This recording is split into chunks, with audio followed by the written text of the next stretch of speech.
now let's introduce the concept of Le Chatelier's principle. And if you're anything like me, the first time you are introduced to this, you're going to say, whoa, this is really complicated and confusing.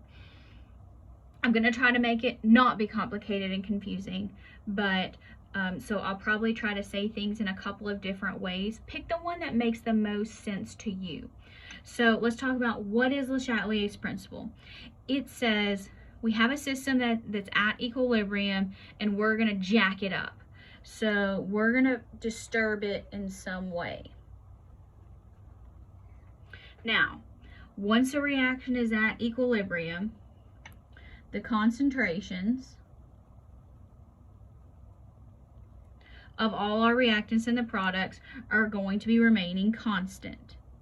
Even though the forward and the reverse reactions are ongoing, we're not actually seeing a noticeable change in the concentrations. However, if the conditions are changed, so if we change the conditions, it's not at equilibrium anymore.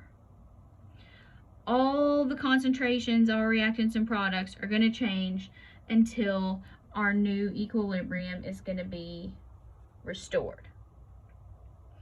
So that means our new concentrations will be different, but our equilibrium constant will be the same unless we have a change in temperature. That's a special scenario that we will talk about. Okay, so Le Chatelier's principle says when a system at equilibrium is disturbed, the position of the equilibrium is going to shift in a way to minimize the disturbance. So here are ways that we can jack up a system that's at equilibrium. We can change the concentration of a reactant. We can add it or take away. We can change the concentration of a product. We can add it or take it away. We can change the volume. We can change the pressure. And we can change the temperature. So let's kind of go through these and see about what happens. So concentration changes, whether it's of a reactant or a product. The equilibrium is going to shift away from the side with added chemicals, or it's going to be toward the side with removed chemicals. Okay, so here we have this reaction. So now we're going to add more of one reactant.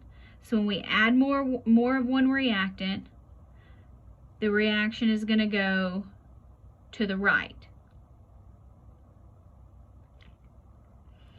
And here, if we add more of a product, the reaction is going to go, oh sorry, we added more product there, so the reaction goes to the left. If here we're adding more reactant, so the reaction goes to the right. So this would be right, and this is where it's going to go to the left. So it's going to make more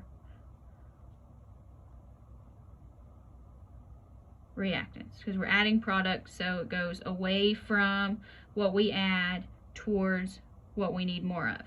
Here, same thing. Add more of this, we're going to make more of this. So what you can do is you can recalculate a Q and a K if that makes things a little bit easier. So if you increase one or more of the reactants, that means Q is going to be less than K, because remember here we have products over reactants. So if we add a reactant, denominator gets bigger, Q is less than K, reaction goes to the right in the direction, forward direction, to make more products. If we increase the concentration of a product, that means Q is going to be greater than K because we have more products. Then it's going to go back to the left in the direction of the reactant. So see, it goes towards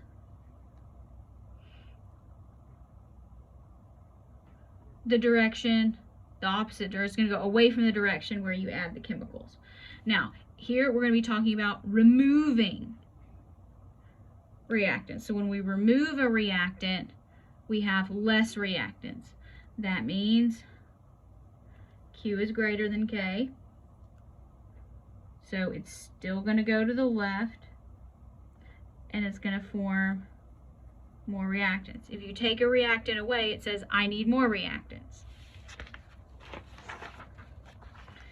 If you take away one of the products, that means Q is going to be less than K. So the reaction says, you took away my product, I need more products. So it's going to go to the right in order to make more products. So there's several ways you can look at it. If you like Q versus K, great. I tend to like to look at the equation and say I have more of this. The reaction is going to go to the right or to the left. Now, when we have volume or pressure changes, we're probably not going to see this too terribly often, but we do need to talk about it. So remember that pressure and volume are inversely related. So if you decrease the volume, you're going to be increasing pressure. Pressure and volume, Boyle's law. So if we have more pressure, the reaction is going to go in whatever the direction of the equation that has fewer moles of gas. So it says, oh, we have less space. We want to take up less space. So you take up less space with 2 moles than you do with 3. That's what that means. Now, if you increase the volume, that's the same as decreasing the pressure. The reaction is going to go in the direction that has a higher number of moles of gas. This says we can take up space. So we would want 3 moles rather than 2 moles. And again, that you're just going to have to look at your equation. It's not going to always be right or left. So if you have less volume, so you have less space, you want less particles. If you have more volume, you have more space, so you want more particles. So if a reaction has an equal number of moles on both sides, then a change in volume or a change in pressure produces no effect on the equilibrium. It doesn't matter. Now, similarly, if you add an inert gas, that means a gas that's not a part of the reaction, and you don't change the volume of the reaction, you just put another gas in there, that has no effect on the equilibrium. So you would be, if it wasn't an inert gas, you would be adding a product or adding a reactant, and you would use this kind of rule. If you have pressure increasing, you want, so you again just think Boyle's law, PV. So more pressure, less moles, less pressure, more moles. Okay, now temperature changes. This can be a little bit confusing, so you kind of have to break it down.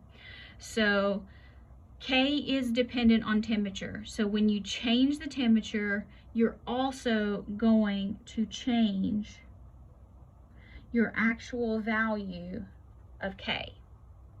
So when you have an exothermic reaction, it's easier to write this where you put heat on the correct side. That means exothermic reactions release energy. That means heat is a product.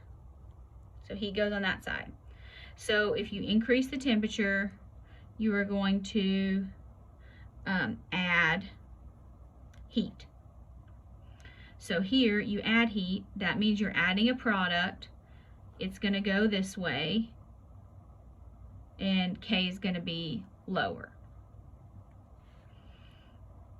If you lower the temperature, that's going to be removing heat. So you take heat away, we're going to go to the right, and we're going to get faster because we want more heat. So it's going to get larger. It's going to go faster, faster, more because we want to replace that heat. Here, if we add heat, we like heat, so we're going to go this way, but we're adding heat, so it's not going to go as far or as much.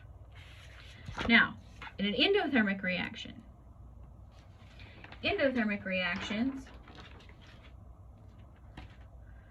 absorb energy, so that means heat is a reactant. So put heat on the correct side. So if you increase the temperature, you're increasing a reactant, so it's going to go to the right, and it's going to go to the right more, so K gets bigger. If you take away heat, you need heat for this to go, so we need to replace that heat, so it's going to go this way, but in order to replace the heat, it's going to go slower, less far. So the values of K can be a little bit tricky, but so I really just want you to focus on here. Think about heat as a product or a reactant and what's going to happen.